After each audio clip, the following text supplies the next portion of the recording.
രൂപം ഇസ്കോൺ സ്ഥാപകാചാര്യൻ കൃഷ്ണകൃപാമൂർത്തി എസ്.സി. ഭക്തിവേദാന്ത സ്വാമി ശ്രീല പ്രഭുപാദർ വിവർത്തനവും ഭാവാർത്ഥവും നൽകിയ ഭഗവത്ഗീത യഥാരൂപമാണ് നമ്മൾ എല്ലാ ദിവസവും വായിക്കുന്നത്. ഇപ്പോൾ നമ്മൾ 9ാമത്തെ അധ്യായം രാജവിദ്യ രാജഗുഹ്യയോഗം എന്ന് പറയുന്ന ഏറ്റവും രഹസ്യമായിട്ടുള്ള ഭഗവാൻ നേരിട്ട് ഭക്തിയോഗത്തിനെ കുറിച്ച് പറയുന്ന അധ്യായമാണ് വായിക്കുന്നത്. ഈ അധ്യായത്തിന്റെ പ്രത്യേകത ഒക്കെ ഭഗവാൻ നേരത്തെ തന്നെ പറഞ്ഞു, 1-2 ശ്ലോകങ്ങളിലായിട്ട്. ഇവിടെ പറയുന്ന കാര്യങ്ങളെല്ലാം വളരെ രഹസ്യമാണ്. രാജവിദ്യ രാജഗുഹ്യം ഏറ്റവും രഹസ്യമായിട്ടുള്ള കാര്യമാണ്. ഭഗവാനെ അംഗീകരിക്കുന്നവർക്ക് മാത്രമേ ഈ കാര്യങ്ങൾ മനസ്സിലാക്കാൻ സാധിക്കുകയുള്ളൂ എന്നുള്ള കാര്യം ഭഗവാൻ കഴിഞ്ഞ ശ്ലോകത്തിൽ പറഞ്ഞിട്ടുണ്ടായിരുന്നു. അശ്രദ്ധധാന പുരുഷ ധർമ്മസ്യാസ്യ പരന്തപ അപ്രാപ്യമാം നിവർത്തന്തേ മൃത്യു സംസാര വർമ്മ. ഭഗവാന്റെ ഭക്തിയോഗത്തിനെ കുറിച്ച്, ഭഗവാന്റെ ഇവിടെ പറയുന്ന രഹസ്യങ്ങളെ കുറിച്ച് അശ്രദ്ധധാന പുരുഷ, ഭഗവാനിൽ വിശ്വാസമില്ലാത്തൊരു വ്യക്തിക്ക്, ഭഗവാൻ ശ്രീകൃഷ്ണൻ പരമദിവ്യോത്തമ പുരുഷനാണ് എന്നുള്ള കാര്യത്തിൽ സംശയമുള്ള വ്യക്തിക്ക് മനസ്സിലാക്കാൻ സാധിക്കില്ല എന്ന് പറയും. അതുകൊണ്ടാണ് ഇവിടെ പറയുന്ന കാര്യം രാജഗുഹ്യമാണ്, ഏറ്റവും രഹസ്യമാണ് എന്നുള്ള കാര്യം ഭഗവാൻ നേരത്തെ തന്നെ പറയുന്നത്. അപ്പൊ ഇനി പറയാൻ പോകുന്ന കാര്യങ്ങളൊക്കെ നമ്മൾ ഇന്ന് വായിക്കാൻ പോകുന്ന ശ്ലോകം മുതൽ ഇനിയുള്ള ശ്ലോകങ്ങളൊക്കെ ഭഗവാന്റെ വ്യക്തിത്വത്തിനെ കുറിച്ച് പറയുന്നതാണ്. ഭഗവാൻ ഒരു വ്യക്തിയാണ്. ഭഗവാൻ ഈ പ്രപഞ്ചത്തിൽ അലിഞ്ഞു പോയിട്ടുള്ള അവ്യക്തമായിട്ടുള്ള ഒരു ശക്തിയല്ല. ഭഗവാൻ അല്ലെങ്കിൽ ഈശ്വരൻ എന്ന് പറയുന്നത് ഒരു വ്യക്തി തന്നെയാണ്. അദ്ദേഹത്തിന് വേറിട്ടൊരു വ്യക്തിത്വമുണ്ട്. ഈ സർവ്വലോകങ്ങളും സൃഷ്ടിച്ചിട്ടുണ്ടെങ്കിലും അദ്ദേഹം ഒരു വ്യക്തിയായിട്ട് തന്നെ ഇരിക്കുന്നു എന്നുള്ള കാര്യം ഇവിടെ പറയുന്നുണ്ട്. അതെല്ലാം മനസ്സിലാക്കാൻ സാധിക്കുന്നത് ഭഗവാന്റെ ഭക്തന്മാർക്ക് മാത്രമാണ്. ഭഗവാൻ ശ്രീകൃഷ്ണനെ പരമപുരുഷനായിട്ട് മനസ്സിലാക്കിയിട്ടുള്ള വ്യക്തികൾക്കാണ്, അല്ലെങ്കിൽ ഭഗവാൻ പറഞ്ഞിട്ടുള്ളതുപോലെ ഭോക്താരം യജ്ഞ തപസാം സർവലോക മഹേശ്വരം സുഹൃതം സർവഭൂതാനാം, 3 കാര്യങ്ങൾ ഭഗവാനെ കുറിച്ച് ബോധ്യപ്പെട്ടിട്ടുള്ളവർക്കാണ് ഭഗവാനെ കുറിച്ചുള്ള ഈ രഹസ്യങ്ങൾ മനസ്സിലാകുന്നത്. ആ 3 കാര്യങ്ങൾ നേരത്തെ തന്നെ ഭഗവാൻ നമ്മൾക്ക് പറഞ്ഞു തന്നിട്ടുണ്ട്. ഭോക്താരം യജ്ഞ തപസാം, ഭഗവാൻ എല്ലാ ലോകങ്ങളുടെയും ഈശ്വരനാണ്. ഭഗവാൻ എല്ലാ യജ്ഞങ്ങളുടെയും തപസ്സുകളുടെയും ഭോക്താവാണ്.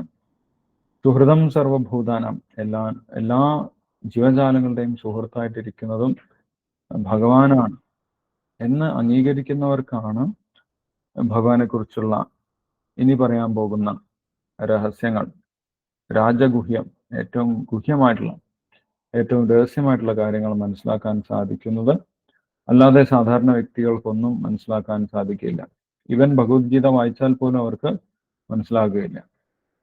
സ്വന്തം ഇഷ്ടപ്രകാരം ഒരു കടയിൽ നിന്ന് ഭഗവത്ഗീത വാങ്ങിച്ചു, അല്ലെ, നമ്മൾക്ക് ആളുകൾ പറയാറുണ്ട്, ഞാൻ ഭഗവത്ഗീത വായിച്ചിട്ടുണ്ട്, DC ബുക്സിൽ നിന്ന് ഒരു ഭഗവത്ഗീത ഞാൻ വാങ്ങിച്ചിട്ടുണ്ടായിരുന്നു, അത് മുഴുവൻ ഞാൻ പഠിച്ചു, അതിൻ്റെ ശ്ലോകങ്ങളെല്ലാം എനിക്കറിയാം എന്ന് പറയുന്ന ഒരു വ്യക്തിക്ക് പോലും ഇവിടെ പറയുന്ന രഹസ്യങ്ങൾ, ഭഗവാന്റെ വ്യക്തിത്വത്തിനെ കുറിച്ച് പറയുന്ന രഹസ്യങ്ങൾ മനസ്സിലാക്കാൻ സാധിക്കുകയില്ല എന്നുള്ള കാര്യം കഴിഞ്ഞ ശ്ലോകത്തിൽ നമ്മൾ വായിച്ചിട്ടുണ്ടായിരുന്നു.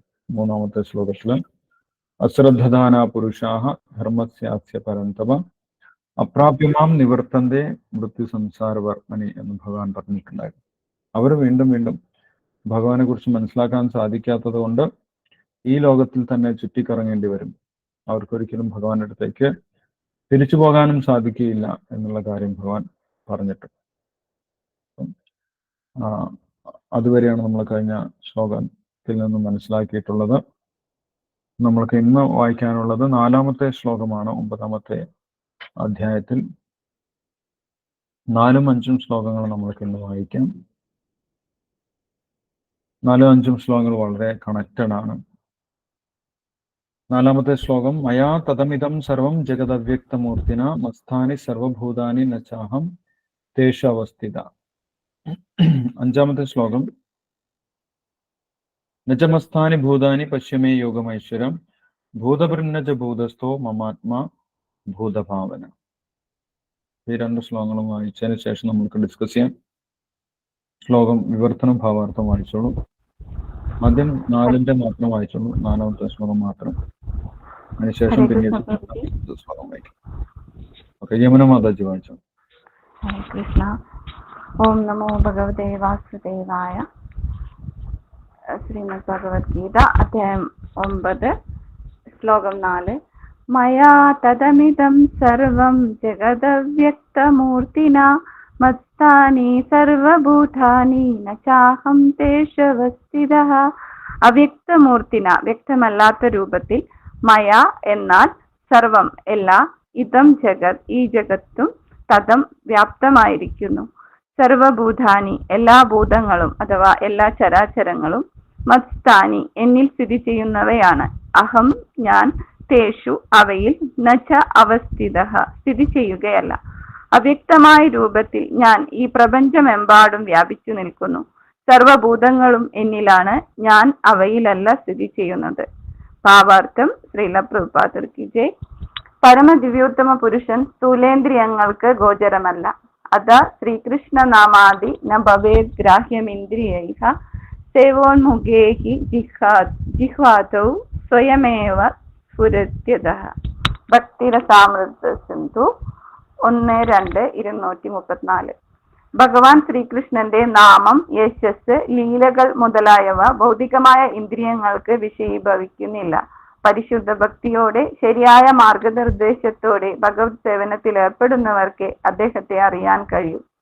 പ്രേമാഞ്ജനച്ചുരിത ഭക്തി വിലോചനേന സന്ത സദൈവ ഹൃദയേഷു വിലോകയന്തി. ബ്രഹ്മസംഹിത 5:38. ഭഗവാൻ ഗോവിന്ദനോടുള്ള അതീന്ദ്രിയ പ്രേമത്തെ വളർത്തിയെടുത്ത ഭക്തന് അദ്ദേഹത്തെ തന്റെ ഉള്ളിലും പുറത്തും ഒരുപോലെ എപ്പോഴും കാണാൻ കഴിയും. സാധാരണ ജനങ്ങൾക്ക് ദൃശ്യനല്ല ഭഗവാൻ, സർവവ്യാപിയെങ്കിലും ഭൗതിക കേന്ദ്രങ്ങളാൽ ഗ്രാഹ്യനല്ല അദ്ദേഹമെന്ന് ഇവിടെ അവ്യക്തമൂർത്തിന എന്ന പദം കൊണ്ട് വ്യക്തമാക്കുന്നു.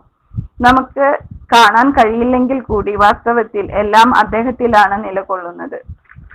7ാം അധ്യായത്തിൽ വിവരിച്ചതുപോലെ ഈ ഭൗതിക പ്രപഞ്ചമൊട്ടാകെ അദ്ദേഹത്തിന്റെ 2 വ്യത്യസ്ത ശക്തികളുടെ, ആധ്യാത്മികമായ ഉത്കൃഷ്ട ശക്തിയുടെയും ഭൗതികമായ അധമശക്തിയുടെയും സങ്കലനം മാത്രമത്രേ.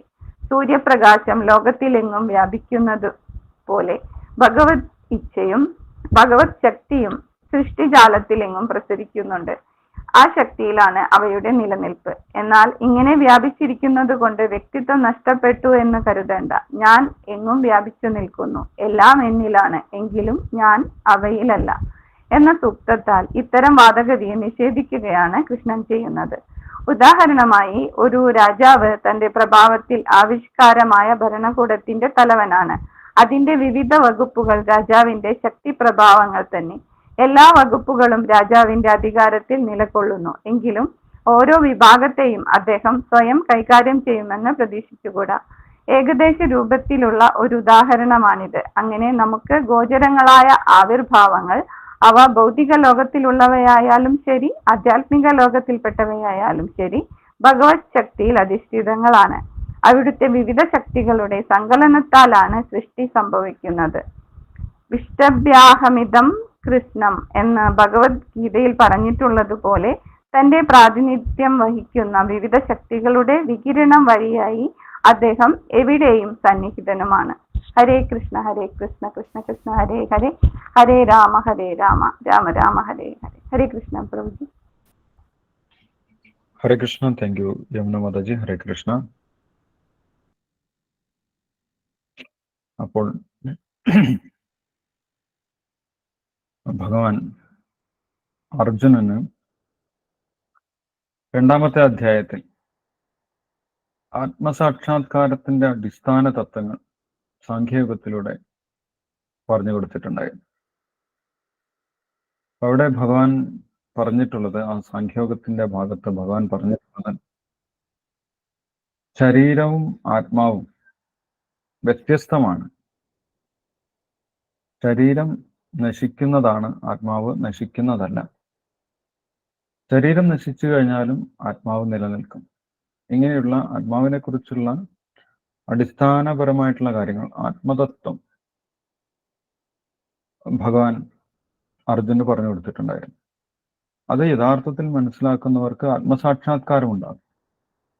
ഞാൻ ഈ ശരീരം അല്ല, ശരീരത്തിൽ നിലനിൽക്കുന്ന, ശരീരത്തിനെ നിയന്ത്രിക്കുന്ന ജീവാത്മാവാണ് ഞാൻ എന്നുള്ള ആത്മസാക്ഷാത്കാരം ഒരു വ്യക്തിക്കുണ്ടാകും. ആത്മസാക്ഷാത്കാരം നേടാത്ത വ്യക്തികൾക്ക് ശരീരവും ആത്മാവും ഒക്കെ ഒന്നു തന്നെയാണ്. അവർ വിചാരിക്കുന്നത് ഞാൻ തന്നെയാണ് ശരീരം, ഞാൻ തന്നെയാണ് മനസ്സ്, ഞാൻ തന്നെയാണ് ഇന്ദ്രിയങ്ങൾ, എല്ലാം ഞാൻ തന്നെയാണ് എന്നാണ് അവർ വിചാരിക്കുന്നത്. എല്ലാം ഒന്നാണ് എന്നാണ് അവർ വിചാരിക്കുന്നത്. ആത്മസാക്ഷാത്കാരം നേടാത്തവരെല്ലാം ഒന്നാണെന്ന് വിചാരിക്കും. അപ്പം എല്ലാം ഒന്നാണെന്ന് വിചാരിക്കുന്നത് അത്ര ഉയർന്ന ബുദ്ധിയല്ല. എല്ലാത്തിനെയും വേർതിരിച്ച് പ്രത്യേകം പ്രത്യേകം മനസ്സിലാക്കാൻ സാധിക്കുന്നതാണ് ബുദ്ധി, അല്ലെ? ബുദ്ധിയുടെ സഹായത്തോടു കൂടിയാണ് നമ്മൾ വേർതിരിച്ച് ഘടകങ്ങളാക്കി മനസ്സിലാക്കുന്നത്. അപ്പം ആത്മസാക്ഷാത്കാരത്തിന്റെ ആദ്യപടി ശരീരവും ആത്മാവും തമ്മിലുള്ള വ്യത്യാസം ഭഗവാൻ രണ്ടാമത്തെ അധ്യായത്തിൽ പറഞ്ഞു കൊടുത്തു. അത് മനസ്സിലാക്കുന്നവർക്ക് ആത്മസാക്ഷാത്കാരം ഉണ്ടാകും. ഇവിടെ ഭഗവാൻ ഏറ്റവും രഹസ്യമായിട്ടുള്ള ആ ആത്മാവും ശരീരവും തമ്മിലുള്ള വ്യത്യാസം രഹസ്യമായിട്ടുള്ള കാര്യമാണ്. പക്ഷെ ഇവിടെ ഭഗവാൻ പറയുന്നതോ, 9ാമത്തെ അധ്യായത്തിൽ ഭഗവാൻ പറയുന്നതോ ഗുഹ്യതമം എന്നാണ് ഭഗവാൻ പറയുന്നത്. ഏറ്റവും രഹസ്യമായിട്ടുള്ള കാര്യങ്ങൾ. ഇവിടെ ഭഗവാൻ പറയുന്നത് ഈശ്വര സാക്ഷാത്കാരത്തിനെ കുറിച്ചാണ്. നേരത്തെ ഭഗവാൻ ആത്മസാക്ഷാത്കാരത്തിന്റെ കാര്യങ്ങളാണ് പറഞ്ഞു തന്നത് 2ാമത്തെ അധ്യായത്തിൽ. ഇവിടെ പറയുന്ന കാര്യങ്ങൾ നമുക്ക് മനസ്സിലാക്കാൻ സാധിച്ചാൽ നമ്മൾക്ക് ഈശ്വര സാക്ഷാത്കാരം ഉണ്ടാകും. ഈശ്വര സാക്ഷാത്കാരത്തിന്റെ ജ്ഞാനമാണ് ഭഗവാൻ ഇവിടെ നൽകുന്നത്. അതുകൊണ്ടാണ് ഭഗവാൻ നേരത്തെ പറഞ്ഞിട്ടുള്ളത് രാജവിദ്യയാണ്, ഏറ്റവും ഉന്നതമായിട്ടുള്ള നോളജാണ്, രാജഗുഹ്യവുമാണ്, ഏറ്റവും രഹസ്യമാണ്. കാരണം ഭഗവാനിൽ വിശ്വാസമുള്ളവർക്ക് മാത്രമേ ഇത് ഉൾക്കൊള്ളാൻ സാധിക്കുകയുള്ളൂ. അല്ലാത്തവർക്ക് ഭഗവാൻ എന്തൊക്കെയാണ് പറയുന്നത് എന്ന് ഒരു ഐഡിയയും കിട്ടില്ല. അവരാകെ കൺഫ്യൂസ്ഡ് ആവും. അവരതിൽ നിന്നും എന്തെങ്കിലും വ്യാഖ്യാനിച്ചൊക്കെ സംസാരിക്കും. അപ്പം ഏതുപോലെ ശരീരത്തിൽ നിന്നും വ്യത്യസ്തമായിട്ട് ജീവാത്മാവിന് ഒരു നിലനിൽപ്പുണ്ടോ, ശരീരവും ആത്മാവും വ്യത്യസ്തമായിരിക്കുന്നു, അതേപോലെ തന്നെ ഭഗവാന് വ്യത്യസ്തമായിട്ടുള്ള ഒരു വ്യക്തിത്വമുണ്ട്. ഭഗവാൻ ഈ പ്രകൃതിയുടെ ഒരു ഭാഗമല്ല. ഭഗവാൻ ഈ പ്രകൃതിയിൽ അലിഞ്ഞു പോയിട്ടില്ല. ഈ ഭൗതിക പ്രകൃതി എന്ന് പറയുന്നത് ഭഗവാന്റെ ഒരു സൃഷ്ടി മാത്രമാണ് എന്ന് വേർതിരിച്ച് ഭഗവാൻ ഇവിടെ പറയുകയാണ്. അപ്പൊ സാധാരണഗതിയിൽ ആളുകൾ പറയുന്നത്, പല ആളുകളും പറയുന്നത് നമുക്ക് കേൾക്കാൻ സാധിക്കും, ഈശ്വരൻ എന്ന് പറയുന്നത് ഈ പ്രകൃതി തന്നെയാണ്, ഈ മുഴുവൻ പ്രപഞ്ചം തന്നെയാണ് ഈശ്വരൻ, ഈ പ്രകൃതിയാണ് ഈശ്വരൻ, ഈ പ്രകൃതി ആരാധിക്കുന്നത് ഈശ്വരനെ ആരാധിക്കുന്നതിന് തുല്യമാണ് എന്ന് പറയും. ഈ പ്രപഞ്ചത്തിൽ നിന്ന് വേറിട്ടൊരു ഈശ്വരനൊന്നുമില്ല. ഈ പ്രപഞ്ചത്തിൽ നിന്ന് വേറിട്ട് ഒരു ഈശ്വരനൊന്നുമില്ല. ഒരു വ്യക്തിയായിട്ടിരിക്കുന്ന ഈശ്വരൻ, എല്ലാവരെയും നിയന്ത്രിക്കുന്ന ഈശ്വരൻ, അങ്ങനെ ഒരു ഈശ്വരനൊന്നുമില്ല. ഈ പ്രകൃതി തന്നെ ഈശ്വരൻ എന്ന് സാധാരണ ആളുകൾ പറയും. അപ്പം അതല്ല യഥാർത്ഥ ഈശ്വര സാക്ഷാത്കാരം എന്ന് നമ്മൾക്ക് ഇവിടെ ഭഗവാന്റെ വാക്കുകളിൽ നിന്ന് വ്യക്തമായിട്ട് മനസ്സിലാക്കാൻ സാധിക്കും. ഭഗവാൻ പ്രകൃതിയെയും ഭഗവാനെയും വേർതിരിച്ച് പറയുന്നുണ്ട്. ഭഗവാന്റെ വ്യക്തിത്വം ഈ പ്രകൃതിയിൽ അലിഞ്ഞു പോയിട്ടില്ല എന്ന് ഭഗവാൻ എടുത്തു പറയുന്നുണ്ട്. കാരണം ഇങ്ങനെ ആളുകൾ പറയുന്നുണ്ട്, ഭഗവാൻ അറിയാം പ്രകൃതി തന്നെയാണ് ഈശ്വരൻ എന്ന് ആളുകൾ പറയാറുണ്ട്. പ്രകൃതി ആരാധിച്ചാൽ മതി. അതല്ല സത്യം എന്നിവിടെ ഭഗവാൻ പറയുന്നു. തന്റെ വ്യക്തിത്വത്തിനെ കുറിച്ച് ഭഗവാൻ ഇവിടെ എടുത്തു പറയുന്നു. 4ാമത്തെ ശ്ലോകത്തിൽ ഭഗവാൻ പറയുന്നു, മയാ തദമിദം സർവം ജഗത് അവ്യക്തമൂർത്തിന മസ്ഥാനി സർവഭൂതാനി നചാഹം തേഷു അവസ്ഥിത. ഈ പ്രകൃതിയെ കുറിച്ചാണ് ഭഗവാൻ പറയുന്നത്. ഈ ജഗത് അവ്യക്തമൂർത്തിന എന്നാണ്. ഈ ജഗത്ത് എന്ന് പറഞ്ഞു കഴിഞ്ഞാൽ മുഴുവൻ പ്രപഞ്ചങ്ങളും ഭഗവാന്റെ സൃഷ്ടിയാണ് എന്നാണ് ഇവിടെ പറയുന്നത്. മയാ തദമിദം സർവം ഭഗവാന്റെ സൃഷ്ടിയാണ്, അല്ലെങ്കിൽ ഭഗവാന്റെ ശക്തിയാണ് എന്ന് ഭഗവാൻ പറയും. ഈ പ്രപഞ്ചത്തിനെ നമ്മൾ മനസ്സിലാക്കേണ്ടത് ഭഗവാന്റെ ശക്തിയായിട്ടാണ്, അല്ലാതെ ഭഗവാനായിട്ടല്ല. ഭഗവാന്റെ ഒരു ശക്തി മാത്രമാണ് ഈ ഭൗതിക പ്രപഞ്ചം. അല്ലാതെ ഈ ഭൗതിക പ്രപഞ്ചമല്ല ഭഗവാൻ എന്ന് നമ്മൾ വ്യക്തമായിട്ട് അറിഞ്ഞിരിക്കേണ്ടതാണ്. അതിനൊരു ഉദാഹരണം ശ്രീല പ്രഭുപാദർ പറയുന്നുണ്ട്. ഒരു വ്യക്തിയുടെ ഒരു സൃഷ്ടിയാണ് ഒരു ചിത്രം. ഒരു കലാകാരൻ ഒരു ചിത്രം വരയ്ക്കുന്നു. അപ്പം ആ ചിത്രത്തിൽ, ആ പെയിന്റിങ്ങിൽ ആ കലാകാരന്റെ ഊർജം നിലനിൽക്കുന്നുണ്ട്. കലാകാരൻ ഊർജം ചെലവഴിച്ചത് കൊണ്ടാണ് ആ ചിത്രം ഉണ്ടായിട്ടുള്ളത്. എന്ന് വെച്ചിട്ട് ആ ചിത്രം ആ കലാകാരനല്ല. കലാകാരൻ എപ്പോഴും വ്യത്യസ്തമായിട്ടുള്ള വേറിട്ട ഒരു അസ്തിത്വമുണ്ട്. രണ്ടും നമ്മൾ മിക്സ് ചെയ്ത് കാണാൻ പാടില്ല. ആ ചിത്രം തന്നെയാണ് ആ കലാകാരൻ എന്ന് നമുക്ക് പറയാൻ സാധിക്കില്ല. ആ കലാകാരന്റെ ഒരു ഊർജമാണ് ഈ ചിത്രം എന്ന് നമ്മൾക്ക് വേണമെങ്കിൽ പറയാം. ആ കലാകാരന്റെ ഒരു സൃഷ്ടിയാണ് ഈ ചിത്രം എന്ന് നമുക്ക് പറയാം. അതേപോലെ ഭഗവാൻ പറയുന്നു, മയാ തഥമിതം സർവം ജഗത് അവ്യക്തമൂർത്തിന. ഭഗവാന്റെ അവ്യക്തമായിട്ടുള്ള ശക്തികൾ ആണ് ഈ പ്രപഞ്ചത്തിൽ നിലനിൽക്കുന്നത്. ഈ പ്രപഞ്ചത്തിനെ നിലനിർത്തുന്നതും ഭഗവാന്റെ ശക്തിയാണ് എന്നാണ് ഇവിടെ ഭഗവാൻ പറയുന്നത്. 7-ാമത്തെ അധ്യായത്തിലും ഭഗവാൻ പറഞ്ഞിട്ടുണ്ടായിരുന്നു. 7-ാമത്തെ അധ്യായത്തിൽ 4-ാമത്തെ ശ്ലോകത്തിൽ പറയുന്നുണ്ട്, ഈ പ്രപഞ്ചത്തിലുള്ള എല്ലാ ഘടകങ്ങളും ഭഗവാന്റെ ശക്തികളാണ്, ഭഗവാന്റെ വ്യത്യസ്ത രീതിയിലുള്ള ശക്തികളാണ് എന്ന് ഭഗവാൻ പറഞ്ഞിട്ടുണ്ടായിരുന്നു. അല്ലെ, ഭൂമിരാപോ അനലോ വായു ഘം മനോബുദ്ധിരേവച അഹങ്കാരം ഇതീയമ്മേ ഭിന്ന പ്രകൃതി അഷ്ടത എന്നാണ് ഭഗവാൻ പറഞ്ഞിട്ടുള്ളത്. ഈ ഭൗതിക പ്രപഞ്ചത്തിലെ മുഴുവൻ ഘടകങ്ങളെയും ഭഗവാൻ എടുത്തു പറഞ്ഞു. 8 ഘടകങ്ങളാണ് മുഴുവൻ പ്രപഞ്ചത്തിൽ നമുക്ക് കാണാൻ സാധിക്കുന്നത്. പഞ്ചഭൂതങ്ങള്, മനസ്സ്, ബുദ്ധി, അഹങ്കാരം. ഇതുകൊണ്ടാണ് ഈ ഭൗതിക പ്രപഞ്ചം സൃഷ്ടിച്ചിട്ടുള്ളത്. അത് ഭഗവാന്റെ പ്രകൃതിയാണ്, ഭഗവാന്റെ ശക്തിയാണ് എന്നാണ് അവിടെ പറയുന്നത്. അത് ഭഗവാനാണ് എന്ന് പറയുന്നില്ല. അങ്ങനെ തന്നെ നമ്മൾ ഈ പ്രകൃതിയെ മനസ്സിലാക്കണം. ഈ പ്രകൃതി ഭഗവാന്റെ ശക്തിയാണ്. മാത്രമല്ല ഭൗതിക പ്രകൃതി ഭിന്നാ പ്രകൃതിയാണെന്നും പറഞ്ഞു. വേറിട്ട് നിൽക്കുന്ന ശക്തിയാണ്, താഴ്ന്ന തരം ശക്തിയാണ് എന്ന് പറഞ്ഞു. ഉയർന്ന തരം ശക്തി വേറെയുണ്ടെന്നും ഭഗവാൻ പറഞ്ഞിട്ടുണ്ടായി. ജീവാത്മാക്കളൊക്കെ ഉയർന്ന തരം ശക്തിയാണ് എന്നും ഭഗവാൻ പറഞ്ഞു. ജീവാത്മാക്കളും ഭഗവാന്റെ പ്രകൃതിയായിട്ടാണ് ഭഗവാൻ പറയുന്നത്. അതും ഭഗവാന്റെ ശക്തിയാണ്, ശക്തി കാറ്റഗറിയിൽ വരുന്നതാണ്. അതും ഭഗവാനല്ല. അല്ല, ജീവാത്മാക്കളും ഭഗവാനല്ല, ഈ ഭൗതിക പ്രകൃതിയും ഭഗവാനല്ല. രണ്ടും എന്താണ്? രണ്ടും ഭഗവാന്റെ ശക്തികളാണ്. ഏതുപോലെ? സൂര്യനും സൂര്യപ്രകാശവും പോലെ. സൂര്യപ്രകാശം സൂര്യന്റെ ശക്തിയാണ്. സൂര്യപ്രകാശം സൂര്യനാണെന്ന് ചോദിച്ചു കഴിഞ്ഞാൽ സൂര്യന്റെ ക്വാളിറ്റീസ് ഒക്കെ നമ്മൾക്ക് സൂര്യപ്രകാശത്തിൽ കാണാൻ സാധിക്കും.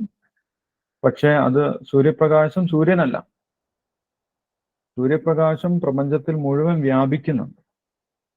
പ്രപഞ്ചത്തിനെ മുഴുവൻ നിലനിർത്തുന്നത് സൂര്യപ്രകാശമാണ്. പക്ഷേ ആ സൂര്യന്റെ ശക്തി പ്രപഞ്ചം മുഴുവൻ വ്യാപിച്ചത് കൊണ്ട് സൂര്യൻ ഇല്ലാതായി പോയോ എന്ന് ചോദിച്ചു കഴിഞ്ഞാൽ സൂര്യൻ ഇല്ലാതായി പോകുന്നില്ല. സൂര്യൻ അപ്പോഴും അതേപടി നിലനിൽക്കുന്നുണ്ട്. സൂര്യന് സെപ്പറേറ്റ് ആയിട്ടുള്ള ഒരു വ്യക്തിത്വമുണ്ട്, എക്സിസ്റ്റൻസ്, നിലനിൽപ്പ് ഉണ്ട്. സൂര്യന്റെ ശക്തി പ്രപഞ്ചം മുഴുവൻ വ്യാപിക്കുന്നുണ്ടെങ്കിൽ പോലും, പ്രപഞ്ചത്തിനെ മുഴുവൻ നിലനിർത്തുന്നുണ്ടെങ്കിൽ പോലും സൂര്യന് സെപ്പറേറ്റ് ആയിട്ടൊരു നിലനിൽപ്പുണ്ട്. അതേപോലെയാണ് ഭഗവാൻ ഇവിടെ പറയുന്നത്, മയാ തദമിതം സർവം ജഗത് അവ്യക്തമൂർത്തിനം. ജഗത്ത് മുഴുവൻ ഭഗവാന്റെ വ്യത്യസ്തമായിട്ടുള്ള ശക്തികൾ കൊണ്ട് നിർമ്മിക്കപ്പെട്ടിട്ടുള്ളതാണ്. ഏതൊക്കെയാണ് ശക്തികളെന്ന് നമ്മൾ നേരത്തെ ഡിസ്കസ് ചെയ്തിട്ടുള്ളതാണ്. മസ്താനി സർവഭൂതാനി നച്ചാഹം തേഷു അവസ്ഥിത. എല്ലാ ജീവജാലങ്ങളും ഭഗവാനിലാണ് നിലനിൽക്കുന്നത് എന്ന് പറയും. എല്ലാ ജീവജാലങ്ങളും ഭഗവാനിലാണ് നിലനിൽക്കുന്നത്. ഭഗവാനിൽ എന്ന് പറഞ്ഞു കഴിഞ്ഞാൽ ഭഗവാന്റെ ശക്തിയിലാണ് നിലനിൽക്കുന്നത്. ഏതുപോലെ? സൂര്യപ്രകാശത്തിന്റെ ശക്തിയിലാണ് ഇവിടെ ജീവൻ നിലനിൽക്കുന്നത്. എന്ന് വെച്ച് നമ്മൾ സൂര്യനിലാണോ നിലനിൽക്കുന്നത്? അല്ല, നമ്മൾ സൂര്യനിലല്ല നിലനിൽക്കുന്നത്, സൂര്യന്റെ ശക്തിയിലാണ് നമ്മൾ നിലനിൽക്കുന്നത്.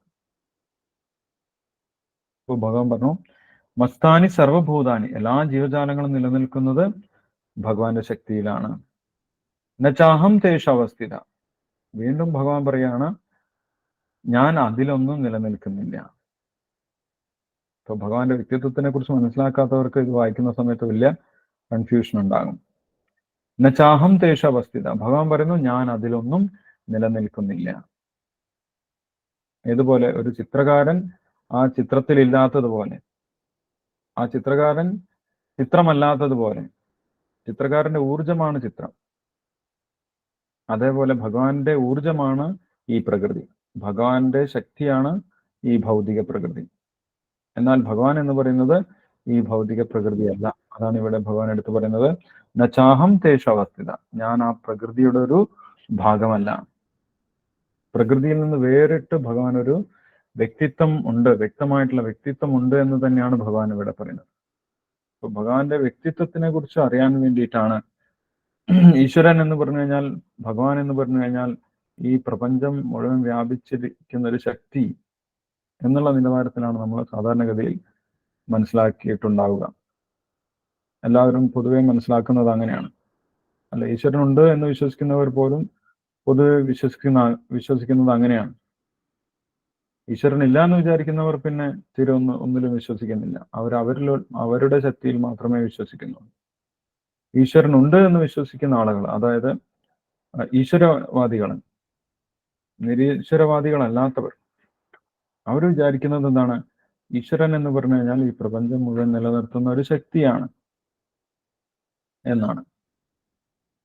ഈ പ്രപഞ്ചത്തിന് ഉപരിയായിട്ട് ഈശ്വരനൊന്നുമില്ല എന്നാണ് അവർ വിചാരിക്കുന്നത്. പക്ഷെ അങ്ങനെയല്ല എന്നിവിടെ ഭഗവാൻ പറയുന്നു, നചാഹം തേഷ അവസ്ഥിത, ഞാൻ ഈ ഭൗതിക പ്രകൃതിയുടെ ഭാഗമല്ല എന്ന് ഭഗവാൻ ഇവിടെ പറയുന്നു. ഒരു വലിയ ഫാക്ടറിയുടെ ഉടമസ്ഥൻ ഒരു വലിയ ഫാക്ടറി നിർമ്മിച്ചു. അദ്ദേഹത്തിന്റെ നിർദ്ദേശങ്ങൾ കൊണ്ട് ഫാക്ടറി ഓടുന്നുണ്ട്, ഫാക്ടറി പ്രവർത്തിക്കുന്നുണ്ട്. അദ്ദേഹം അതിൽ തന്നെ ഇരിക്കണമെന്നില്ല. ആ ഫാക്ടറിയുടെ ഉടമസ്ഥൻ അതിനകത്ത് തന്നെ ഇരിക്കണമെന്നില്ല. അല്ലെങ്കിൽ ഫാക്ടറി നിർമ്മിച്ചത് കൊണ്ട് അദ്ദേഹം മുഴുവൻ അലിഞ്ഞില്ലാതായി തീരുന്നില്ല. ആ ഫാക്ടറിയിൽ നിന്ന് വേറിട്ടൊരു വ്യക്തിത്വം അതിന്റെ ഉടമസ്ഥനുണ്ട്.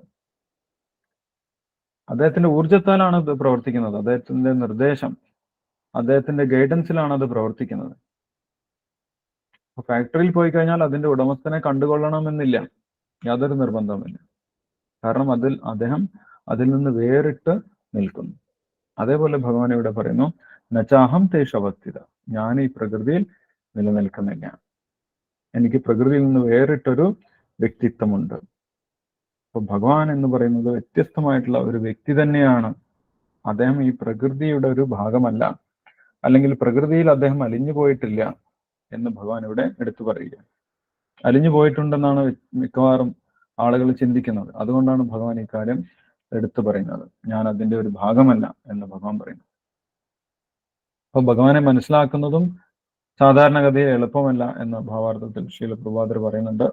ഭൗതികമായിട്ടുള്ള ഇന്ദ്രിയങ്ങൾ കൊണ്ട് നമ്മൾക്ക് ഭഗവാനെ മനസ്സിലാക്കാൻ സാധിക്കില്ല. ഭഗവാൻ തന്നെ ഭഗവാനെ കുറിച്ച് പറയുന്നത് കേട്ടാൽ മാത്രമേ നമ്മൾക്ക് ഭഗവാനെ കുറിച്ച് മനസ്സിലാക്കാൻ സാധിക്കുള്ളൂ. അത് ശ്രീകൃഷ്ണ നാമാദി ന ഭവേത് ഗ്രാഹ്യം ഇന്ദ്രിയം, നമ്മുടെ ഇന്ദ്രിയങ്ങൾ കൊണ്ടൊന്നും ഭഗവാനെ നമ്മൾക്ക് മനസ്സിലാക്കാൻ സാധിക്കില്ല.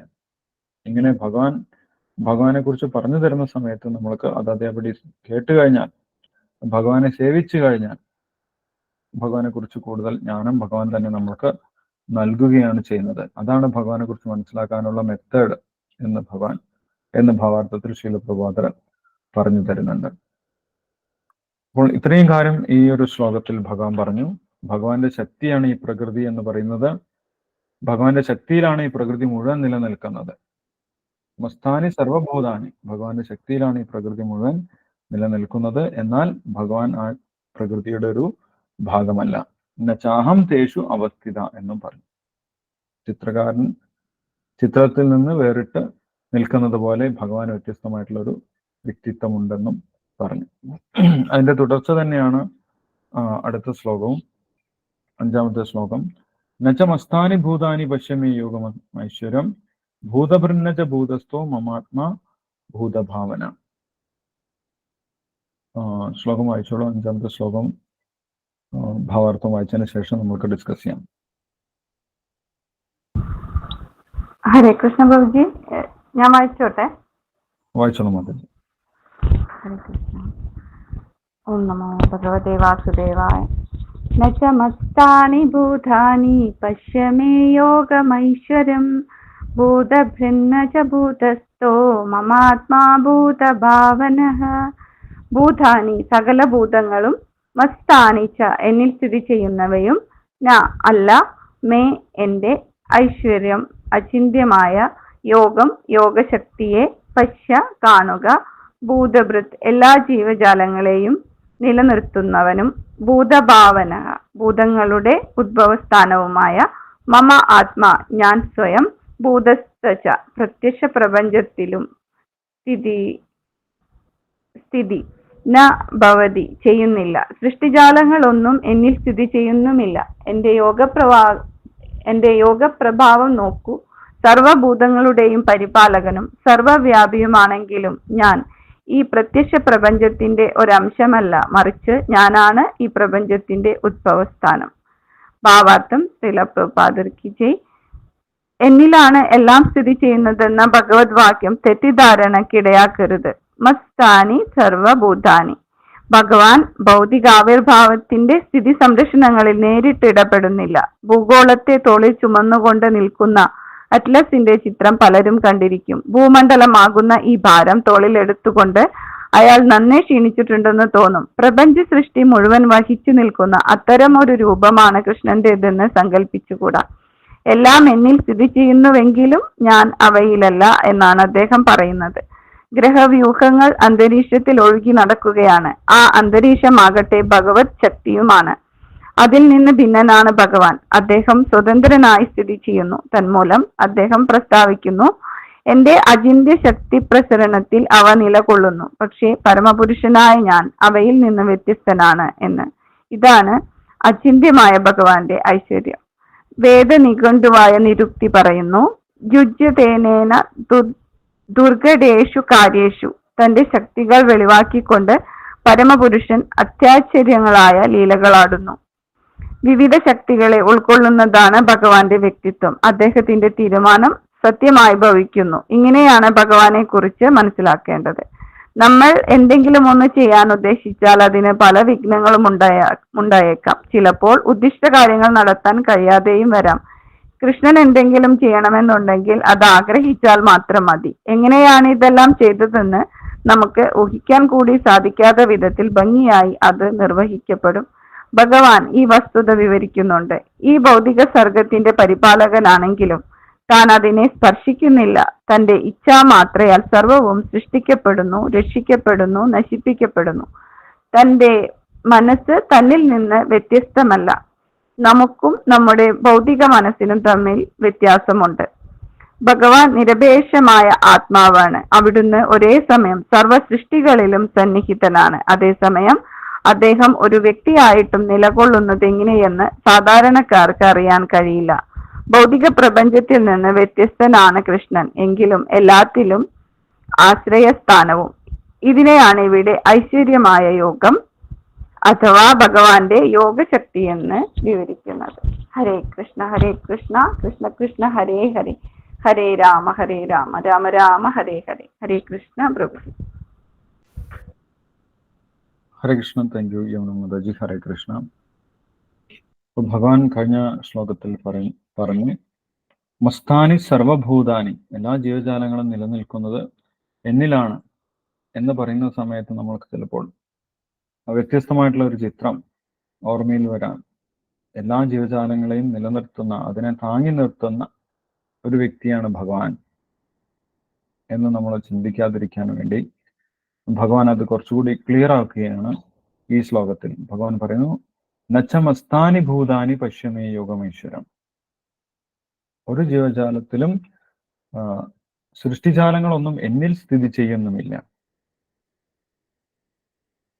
ഭഗവാന്റെ വ്യക്തിത്വത്തിലല്ല സൃഷ്ടി നിൽക്കുന്നത് എന്ന് പറയുന്നു. ഭഗവാന്റെ വ്യക്തിത്വത്തിന്റെ പുറത്തുള്ള ശക്തിയിലാണ്, ഭഗവാന്റെ ശക്തിയിലാണ് ഈ ജീവജാലങ്ങളൊക്കെ നിലനിൽക്കുന്നത്.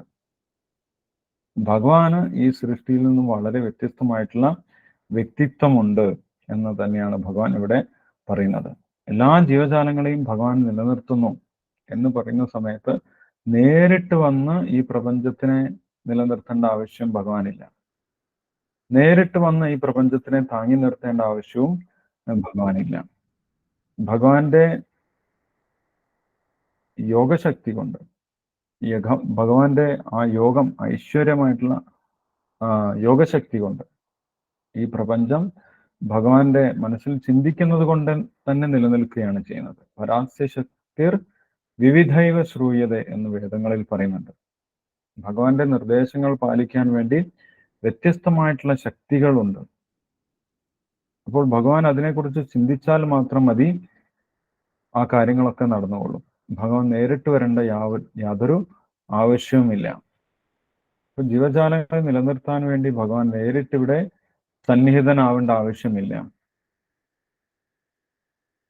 ഭഗവാന്റെ ശക്തികൾ കൊണ്ട് തന്നെ ആ ജീവജാലങ്ങളൊക്കെ നിലനിന്നുകൊള്ളും. അതാണ് ഭഗവാൻ ഇവിടെ പറയുന്നത്, ജീവജാലങ്ങളൊന്നും എന്നിൽ സ്ഥിതി ചെയ്യുന്നുമില്ല. പിന്നെ എവിടെയാണ് സ്ഥിതി ചെയ്യുന്നത്? ഭഗവാന്റെ വ്യത്യസ്തമായിട്ടുള്ള ശക്തിയിലാണ്. ഭഗവാന്റെ ശക്തി കൊണ്ടാണ് ഈ ജീവജാലങ്ങൾ നിലനിൽക്കുന്നത്. അല്ലാതെ ഭഗവാന്റെ വ്യക്തിത്വത്തിലല്ല ജീവജാലങ്ങൾ നിലനിൽക്കുന്നത്. ഭഗവാന്റെ വ്യക്തിത്വം, ഭഗവാന്റെ ഇൻഡിവിജ്വാലിറ്റി സെപ്പറേറ്റ് ആണ്, ഈ പ്രകൃതിയുടെ ഒരു ഭാഗമല്ല എന്ന് ഉറപ്പിക്കാൻ വേണ്ടിയിട്ടാണ് ഭഗവാൻ ഇത് തിരിച്ചും മറിച്ചും പറഞ്ഞ് വ്യക്തമാക്കുന്നത്, അല്ലെ? കാരണം നമ്മുടെ പണ്ട് മുതലേ ഉള്ള ഒരു കൺസെപ്റ്റ്, ഭഗവാൻ ഈശ്വരൻ എന്ന് പറഞ്ഞു കഴിഞ്ഞാൽ ഈ പ്രകൃതിയെ നിലനിർത്തുന്ന ശക്തിയാണ്, അല്ലാതെ ഒരു ഈശ്വരനില്ല എന്നാണ് സാധാരണഗതിയിൽ വിചാരിക്കുന്നത്. പക്ഷെ ആ ഒരു വിചാരം ഭഗവാന്റെ വ്യക്തിത്വത്തിനെ ഇല്ലാതാക്കുന്ന ഒരു വിചാരമാണ്. അത് ഇൻഡയറക്റ്റ് ആയിട്ട് പറഞ്ഞു കഴിഞ്ഞാൽ ഭഗവാൻ ഇല്ല എന്ന് പറയുന്നത് പോലെ തന്നെയാണ്. ഭഗവാൻ വ്യക്തിത്വം ഇല്ല എന്ന് പറഞ്ഞു കഴിഞ്ഞാൽ ഭഗവാൻ ഇല്ല എന്ന് പറയുന്നത് പോലെ തന്നെയാണ്, അല്ലെ? എനിക്ക് അച്ഛനുണ്ട്, പക്ഷെ അച്ഛൻ ഒരു വ്യക്തിത്വം ഇല്ല എന്ന് പറഞ്ഞാൽ എങ്ങനെ ഉണ്ടാവും, അല്ലെ? എനിക്ക് അച്ഛനുണ്ട്, അച്ഛന് രൂപമില്ല എന്ന് പറഞ്ഞു കഴിഞ്ഞാൽ അച്ഛനില്ല എന്ന് പറയുന്ന പോലെ തന്നെയാണ്. അച്ഛനുണ്ട്, അച്ഛന് കൈകളില്ല, കാലുകളില്ല, തലയില്ല, ഉടലില്ല എന്ന് പറഞ്ഞു കഴിഞ്ഞാൽ അച്ഛൻ തന്നെ ഇല്ല എന്നാണ് അർത്ഥം. അതേപോലെ ഈശ്വരനുണ്ട്, ഈശ്വരന് വേറിട്ട് ഒരു അസ്തിത്വമൊന്നുമില്ല. ഈശ്വരൻ എന്ന് പറഞ്ഞു കഴിഞ്ഞാൽ വ്യക്തിയല്ല, ഈശ്വരൻ പ്രത്യേകിച്ച് രൂപമൊന്നുമില്ല. ഈ പ്രപഞ്ചത്തിൽ കാണുന്ന ശക്തികളൊക്കെ തന്നെയാണ് ഈശ്വരൻ എന്ന് പറഞ്ഞു കഴിഞ്ഞാൽ ഈശ്വരൻ ഇല്ല എന്ന് ഇൻഡയറക്റ്റ് ആയിട്ട് പറയുന്ന പോലെ തന്നെയാണ്. പക്ഷെ ഇവിടെ ഭഗവാൻ പറയുന്നു അങ്ങനെയല്ല, ഈ പ്രകൃതിയിലുള്ള ശക്തികളൊക്കെ വേറെയാണ്, അത് ഭഗവാന്റെ ശക്തി മാത്രമാണ്, അത് ഭഗവാനല്ല എന്ന് പറയുന്നു. ഏതുപോലെ? സൂര്യപ്രകാശം സൂര്യനല്ലാത്തതുപോലെ. സൂര്യപ്രകാശം സൂര്യനിൽ നിന്ന് വരുന്ന ഒരു ശക്തിയാണ്. സൂര്യപ്രകാശത്തിൽ നിന്ന് വേറിട്ടൊരു നിലനിൽപ്പ് സൂര്യനുണ്ട്. സൂര്യപ്രകാശം ഭൂമിയിലെത്തുന്നുണ്ട് എന്ന് വെച്ച് സൂര്യൻ ഭൂമിയിലെത്തി എന്ന് നമുക്ക് പറയാൻ സാധിക്കില്ല. സൂര്യപ്രകാശം ഭൂമിയെ നിലനിർത്തുന്നുണ്ട് എന്ന് വെച്ച് ഭൂമി സൂര്യനിൽ നിലനിൽക്കുന്നു എന്ന് നമുക്ക് പറയാൻ സാധിക്കില്ല. അപ്പൊ സൂര്യന് വേറെ അസ്തിത്വമുണ്ട്, ഭൂമിക്ക് വേറെ അസ്തിത്വമുണ്ട്. അതേപോലെ ഭഗവാന്റെ ശക്തിയിലാണ് ഈ മുഴുവൻ പ്രപഞ്ചം പ്രവർത്തിക്കുന്നതെങ്കിൽ പോലും ഭഗവാന് വേറെ വ്യക്തിത്വമുണ്ട്, ഭഗവാന് വേറെ അസ്തിത്വമുണ്ട്, ഈ പ്രപഞ്ചത്തിനും ഭൗതിക പ്രപഞ്ചത്തിനും വേറെ അസ്തിത്വമുണ്ട്. അതുകൊണ്ടാണ് ഭഗവാൻ പറഞ്ഞത് ഭിന്നാ പ്രകൃതി അഷ്ടധ, ഭിന്നമായിട്ടുള്ള പ്രകൃതിയാണ്, ഭഗവാനിൽ നിന്ന് വേറിട്ട് നിൽക്കുന്ന ശക്തിയാണ്. അപ്പൊ വേറിട്ട് നിൽക്കുന്ന ശക്തി എങ്ങനെ നമ്മൾക്ക് ഒരു ഉദാഹരണത്തിലൂടെ മനസ്സിലാക്കാൻ സാധിക്കുമെന്ന് വിചാരിച്ചു കഴിഞ്ഞാൽ, നമ്മൾ ടേപ്പ് റെക്കോർഡർ കണ്ടിട്ടുണ്ട്, അല്ലെങ്കിൽ നമ്മളിപ്പോൾ സൗണ്ട് റെക്കോർഡ് ചെയ്യാറുണ്ട്. മൊബൈലിൽ നമ്മൾ തന്നെ സംസാരിച്ചു കഴിഞ്ഞാൽ നമ്മുടെ സൗണ്ട് റെക്കോർഡ് ചെയ്യാം. ഈ ക്ലാസ് റെക്കോർഡ് ചെയ്യുന്നുണ്ട്. അപ്പൊ ക്ലാസ് റെക്കോർഡ് ചെയ്ത് കഴിഞ്ഞാൽ ഈ ശബ്ദം വീണ്ടും കേൾക്കാൻ സാധിക്കും, പിന്നീട് കേൾക്കാൻ സാധിക്കും. അപ്പം അതിൽ കേൾക്കുന്ന ശബ്ദം എൻ്റെ ശബ്ദമാണ്, അല്ലേ? പക്ഷെ ആ ശബ്ദം ഞാനാണോ എന്ന് ചോദിച്ചു കഴിഞ്ഞാൽ അത് ഞാനല്ല, അല്ല, എനിക്ക് വേറെ എക്സിസ്റ്റൻസ് ഉണ്ട്. എൻ്റെ വ്യക്തിത്വമായിട്ട് ആ ശബ്ദത്തിന് യാതൊരു ബന്ധവുമില്ല. ഞാൻ വേറെ വ്യക്തിയായിട്ട് നിലനിൽക്കുന്നുണ്ട്, ആ ശബ്ദം വേറെ നിലനിൽക്കുന്നുണ്ട്. അതെൻ്റെ ഒരു ഊർജം മാത്രമാണ്, അല്ലെ? അതെൻ്റെ ഒരു ശക്തിയാണ്, അത് ഞാനല്ല. എൻ്റെ ശബ്ദം എന്ന് പറയുന്നത് ഞാനല്ല. അതേപോലെയാണ് ഇവിടെ ഭഗവാൻ പറയുന്നത്, ഈ പ്രപഞ്ചം എന്ന് പറയുന്നത് ഭഗവാന്റെ ഒരു ശക്തിയാണ്, അതിൽ നിന്ന് വേറിട്ടാണ് ഭഗവാന്റെ അസ്തിത്വം. നചമസ്ഥാനി ഭൂതാനി, ഈ ജീവജാലങ്ങളൊന്നും ഭഗവാനിൽ നിലനിൽക്കുന്നില്ല. ചില ആളുകൾ ജീവജാലങ്ങളെ തന്നെ ഈശ്വരനായിട്ട് കരുതി ആരാധിക്കുന്നുണ്ട്, അല്ലെങ്കിൽ പ്രകൃതിയെ തന്നെ ഈശ്വരനായിട്ട് കരുതി ആരാധിക്കുന്നുണ്ട്. അങ്ങനെയല്ല. ഭഗവാൻ പ്രകൃതിയുടെ സൃഷ്ടാവ് മാത്രമാണ്. സൃഷ്ടാവിന് വേറെ ഒരു എക്സിസ്റ്റൻസ് ഉണ്ട്, നിലനിൽപ്പുണ്ട് എന്നാണ് ഭഗവാൻ പറയുന്നത്. ഭഗവാൻ ഈ പ്രകൃതിയുടെ ഭാഗമല്ല എന്നെടുത്ത് പറയുന്നു. നച്ചമസ്താനി ഭൂതാനി പശ്യമേ യോഗമൈശ്വരം ഭൂതഭൃന്നജ ഭൂതസ്ഥോ മമാത്മാ ഭൂത ഭാവന. സർവഭൂതങ്ങളുടെയും പരിപാലകനും സർവവ്യാപിയുമാണെങ്കിലും ഞാൻ ഈ പ്രത്യക്ഷ പ്രപഞ്ചത്തിന്റെ ഒരു അംശമല്ല, മറിച്ച് ഞാനാണ് ഈ പ്രപഞ്ചത്തിന്റെ ഉദ്ഭവസ്ഥാനം എന്ന് പറയുന്നു. ഭഗവാൻ ഈ പ്രപഞ്ചത്തിനെ സൃഷ്ടിക്കുന്നു എന്ന് മാത്രമേ ഉള്ളൂ. ഭഗവാനിൽ നിന്നാണ് എല്ലാ പ്രപഞ്ചവും ഉത്ഭവിച്ചിട്ടുള്ളത്. പക്ഷെ ഭഗവാൻ ഈ പ്രപഞ്ചത്തിൽ കുടുങ്ങിപ്പോയോ? ഭഗവാൻ ഈ പ്രപഞ്ചത്തിനെ താങ്ങി നിർത്താൻ വേണ്ടി ബുദ്ധിമുട്ടുണ്ടോ എന്ന് ചോദിച്ചു കഴിഞ്ഞാൽ അങ്ങനെയില്ല. ഭഗവാൻ ഈ പ്രപഞ്ചത്തിന്റെ ഭാഗമായിട്ട് തന്നെ നിൽക്കുന്നില്ല. അദ്ദേഹം വേറെ, ഭഗവാന് സെപ്പറേറ്റ് ആയിട്ട് നിൽക്കാൻ സാധിക്കും. അദ്ദേഹത്തിന് ഈ പ്രപഞ്ചത്തിനെ കുറിച്ചൊന്നും ചിന്തിച്ച് ഉത്കണ്ഠപ്പെടേണ്ട ആവശ്യവുമില്ല. കാരണം ഓട്ടോമാറ്റിക് ആയിട്ട് ഈ പ്രപഞ്ചം ഭഗവാന്റെ നിർദ്ദേശം അനുസരിച്ച് പ്രവർത്തിച്ചു കൊണ്ടിരിക്കുന്നുണ്ട്. രണ്ടും വ്യത്യസ്തമായിട്ട് തന്നെ നമ്മൾ മനസ്സിലാക്കാൻ വേണ്ടിയിട്ടാണ് ഇവിടെ ഭഗവാൻ എടുത്തു പറഞ്ഞിട്ടുള്ളത്. ഭഗവാന്റെ വ്യക്തിത്വത്തിനെ തന്നെ നമ്മൾ അംഗീകരിച്ചു കൊടുക്കണം. ഈ പ്രപഞ്ചമാണ് ഭഗവാൻ എന്ന് പറഞ്ഞ് നമ്മൾ ഭഗവാന്റെ വ്യക്തിത്വത്തിനെ ഇല്ലാതാക്കരുത്. അങ്ങനെ നമ്മൾ ഇല്ലാതാക്കാറുണ്ട് സാധാരണഗതിയിൽ. അപ്പൊ ഭഗവാന്റെ ഭക്തന്മാർ ഭഗവാനെ തന്നെ അംഗീകരിക്കണം, ഭഗവാനെ ഒരു വ്യക്തിയായിട്ട് തന്നെ അംഗീകരിക്കണം. ആ ഭഗവാന്റെ ഇഷ്ടങ്ങളാണ് നമ്മൾ ഭഗവാന്റെ സേവനമായിട്ട് നമ്മൾ ചെയ്യേണ്ടത്. അല്ലാതെ നമ്മൾ ഭഗവാന്റെ വ്യക്തിത്വത്തിനെ നിരാകരിക്കാൻ പാടില്ല. അങ്ങനെ നിരാകരിക്കുന്ന ആളുകളെയാണ് അവ്യക്തിഗതവാദികൾ എന്ന് പറയുന്നത്. അവ്യക്തിഗതവാദികൾ അല്ലെങ്കിൽ മായാവാദികൾ എന്ന് പറയും. അവര് ഭഗവാന്റെ വ്യക്തിത്വത്തിനെ അംഗീകരിക്കുന്നില്ല. ഭഗവാൻ ഈ പ്രപഞ്ചത്തിന്റെ ഒരു ഭാഗമാണ്, ഈ ശക്തിയാണ് ഭഗവാൻ എന്നാണ് അവർ വിചാരിക്കുന്നത്. അപ്പൊ ഭഗവാന്റെ വ്യക്തിത്വത്തിനെ അംഗീകരിക്കാത്തത് കൊണ്ട് അവരെന്താണ് ചെയ്യുന്നത്? അവർ പരോക്ഷമായിട്ട് ഭഗവാനെ തന്നെയാണ് അംഗീകരിക്കാതിരിക്കുന്നത്. അവർക്കൊരിക്കലും ഭഗവാന്റെ ഭക്തിയുത സേവനത്തിലേക്ക് വരാൻ സാധിക്കില്ല. ഭഗവാന് നമ്മൾ ഭക്തി ചെയ്യണമെങ്കിൽ ഭഗവാന്റെ വ്യക്തിത്വത്തിനെ അംഗീകരിക്കണം. അശ്രദ്ധദാന പുരുഷ, ഭഗവാന്റെ വ്യക്തിത്വത്തിനെ അംഗീകരിക്കാത്തവർക്ക്, ഭഗവാന്റെ വ്യക്തിത്വത്തിൽ വിശ്വാസമില്ലാത്തവർക്ക് ഒരിക്കലും ഭക്തിയിലേക്ക് വരാൻ സാധിക്കില്ല. ബ്രഹ്മവാദികൾ ഒരിക്കലും ഭക്തന്മാരല്ല, അല്ലെങ്കിൽ അവ്യക്തിഗതവാദികൾ ഒരിക്കലും ഭക്തന്മാരല്ല. അവർ ചിലപ്പോൾ ക്ഷേത്രത്തിലൊക്കെ പോകുന്നുണ്ടാവും, പക്ഷെ അവർ പിന്നീട് പറയും, പ്രഭാഷണങ്ങളൊക്കെ പറയും, ഇതെല്ലാം പ്രപഞ്ചത്തിന്റെ ഒരു ശക്തിയാണെന്ന് പറയും, അല്ല ഇതെല്ലാം പ്രപഞ്ചത്തിന്റെ ഒരു ഭാഗമാണ് എന്ന് പറയും. പക്ഷെ ഇവിടെ ഭഗവാൻ വളരെ വ്യക്തമായിട്ട് പറയുന്നുണ്ട്, ഞാൻ ഈ പ്രപഞ്ചത്തിന്റെ ഭാഗമല്ല. ഭഗവാൻ എന്ന് പറയുന്നത് പ്രപഞ്ചത്തിന്റെ ഭാഗമല്ല, പ്രപഞ്ചത്തിന്റെ ഉറവിടമാണ് ഭഗവാൻ. ഭാഗവതത്തിലും പറയുന്നത് അതാണ്, ജന്മാദ്യസ്യേത, എല്ലാറ്റിന്റെയും ഉറവിടമാണ് ഭഗവാൻ. ഭഗവാനിൽ നിന്ന് എത്ര ശക്തി പുറത്തേക്ക് വന്നു കഴിഞ്ഞാലും ഭഗവാന് വേറിട്ട് തന്നെ നിലനിൽപ്പുണ്ട് എന്ന് വേദങ്ങളിൽ പറയുന്നുണ്ട്, ഉപനിഷത്തിൽ പറയുന്നുണ്ട്, അല്ലെ? ഒരു ശ്ലോകമുണ്ട്, ഓം പൂർണ്ണമത പൂർണ്ണമിതം പൂർണ്ണാത് പൂർണ്ണമുദച്ഛതേ പൂർണ്ണസ്യ പൂർണ്ണമാദായ പൂർണ്ണമേവാൻ അവശിഷ്യതേ. എന്താണ് അതിന്റെ അർത്ഥം? ഭഗവാനിൽ നിന്ന് എത്ര ശക്തികൾ, ഭഗവാന്റെ അവതാരങ്ങൾ വന്നാലും കുഴപ്പമില്ല. ഇനി ഭഗവാൻ തന്നെ ഭഗവാനിൽ നിന്ന് വന്നാലും, പൂർണ്ണ അവതാരമായിട്ടുള്ള ഭഗവാനിൽ നിന്ന് വന്നാലും ഭഗവാൻ അവിടെ തന്നെ നിലനിൽക്കും. ഇതാണ് ആത്മീയമായിട്ടുള്ള കാൽക്കുലേഷൻ. പൂർണ്ണാത് പൂർണ്ണമുദച്ഛതേ പൂർണ്ണസ്യ പൂർണ്ണമാദായ പൂർണ്ണമേവാൻ അവശിഷ്യതേ. ഭഗവാനിൽ നിന്ന് പൂർണ്ണശക്തി പുറത്തേക്ക് വന്നു കഴിഞ്ഞാലും ഭഗവാൻ അതേപോലെ തന്നെ നിലനിൽക്കും. ഭഗവാൻ യാതൊരു മാറ്റവും സംഭവിക്കുന്നില്ല. അതേപോലെ ഭഗവാനിൽ നിന്ന് എത്ര പ്രപഞ്ചം സൃഷ്ടിക്കപ്പെട്ടു കഴിഞ്ഞാലും ഭഗവാനായിട്ട് തന്നെ വേറിട്ട് നിലനിൽക്കും. ഭഗവാന് യാതൊരു മാറ്റവും സംഭവിക്കുന്നില്ല. ഭഗവാൻ വേറിട്ട് വ്യക്തിത്വമുണ്ട് എന്നാണ് ഇവിടെ വ്യക്തമായിട്ട് പറയുന്നത്. അപ്പൊ ഭഗവാന്റെ ഭക്തന്മാർ ഭഗവാനെ അതേപോലെ തന്നെ മനസ്സിലാക്കണം. ഭഗവാൻ ഈ പ്രപഞ്ചത്തിൽ നിൽക്കുന്ന ഒരു ശക്തിയാണ് എന്ന് മനസ്സിലാക്കുന്നത് വളരെ താഴ്ന്ന നിലവാരത്തിലുള്ള ഒരു അണ്ടർസ്റ്റാൻഡിംഗ് ആണ്, ഭഗവാനെ കുറിച്ചുള്ള മനസ്സിലാക്കലാണ്.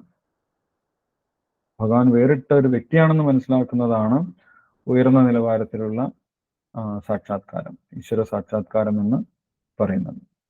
അത് മനസ്സിലാക്കി തരാൻ വേണ്ടിയിട്ടാണ് ഭഗവാൻ ഇവിടെ ഈ 2 ശ്ലോകത്തിലും തിരിച്ചും മറിച്ചും പറഞ്ഞിട്ടുള്ളത്. ഭഗവാൻ ഈ പ്രപഞ്ചത്തിനെ നിലനിർത്തുന്നു, പക്ഷേ ഭഗവാൻ ഈ പ്രപഞ്ചത്തിന്റെ ഭാഗമല്ല. ഭഗവാൻ ഈ ജീവജാലങ്ങളൊക്കെ സൃഷ്ടിക്കുന്നു, പക്ഷേ ജീവജാലങ്ങളിലൊന്നും ഭഗവാൻ നിലനിൽക്കുന്നില്ല. ഭഗവാൻ വേറിട്ട് തന്നെ നിലനിൽക്കുന്നു എന്ന് ഭഗവാൻ ഇവിടെ എടുത്ത് പറഞ്ഞിരിക്കുന്നു. ഓക്കെ, ഹരേ കൃഷ്ണ. ഇത് ഭഗവാനെ കുറിച്ചുള്ള ഒരു രഹസ്യജ്ഞാനമാണ്, ഭക്തന്മാർക്ക് മാത്രം മനസ്സിലാക്കാൻ സാധിക്കുന്നതാണ്. ഇതിനെക്കുറിച്ച് കൂടുതൽ നമ്മൾ ചിന്തിക്കണം. ഭഗവാന്റെ സേവനം ചെയ്യണം, നമ്മൾ നാമം ജപിക്കണം.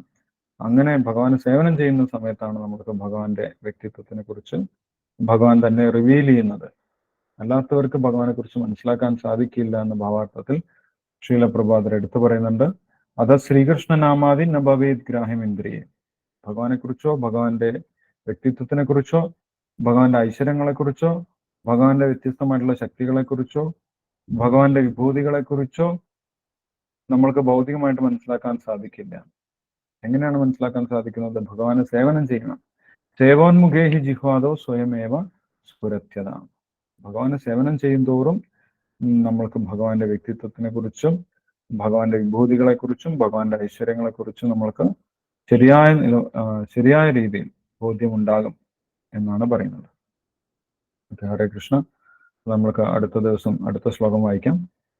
ഇപ്പോൾ വായിച്ചതിൽ എന്തെങ്കിലും സംശയം ഉണ്ടെങ്കിൽ ഡിസ്കസ് ചെയ്യാം. അതിനുശേഷം നമ്മൾക്ക് ശ്ലോകം വായിക്കാം.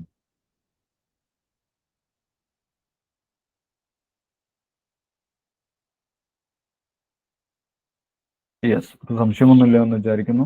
ആരാണ് ശ്ലോകം ചൊല്ലുന്നത്? നമസ്തേ പ്രഭുജി. ചിത്ര. യെസ്, ചിത്രമാതാജി ചൊല്ലിക്കോളൂ. ഹരേ കൃഷ്ണ.